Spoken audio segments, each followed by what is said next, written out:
Les favoris, c'est souvent les mêmes. Hein, souvent les mêmes. On les connaît.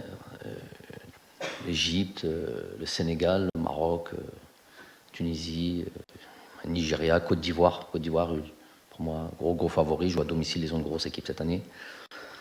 Toutes ces équipes-là sont prétendantes au titre. Je ne pense pas quelqu'un qui peut avoir avec certitude assuré qui va gagner de ces équipes-là. Nous, on part avec une position d'équipe qui ne s'est pas qualifiée à la Coupe du Monde dernière, qui est sortie au premier tour, vous me l'avez tellement répété, donc je peux vous le dire, qui est sortie au premier tour de la dernière CAN. Donc nous, on n'est pas favoris.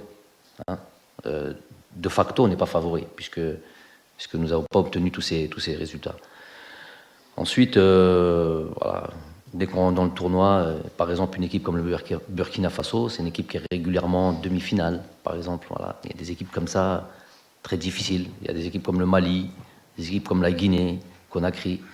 C'est des équipes qui peuvent être des grosses surprises, parce qu'il y a de la qualité dans ces équipes-là. On va arriver tranquillement dans ce tournoi, mais avec doucement mais sûrement, beaucoup d'ambition. On travaille pour ça depuis un moment. On a certaines certitudes.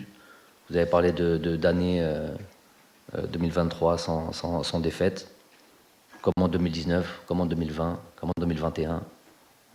Notre année où on a chuté, c'est en 2022.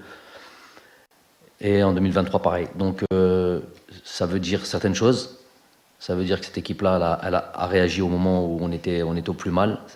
Cette équipe-là affiche une forme de constance aussi.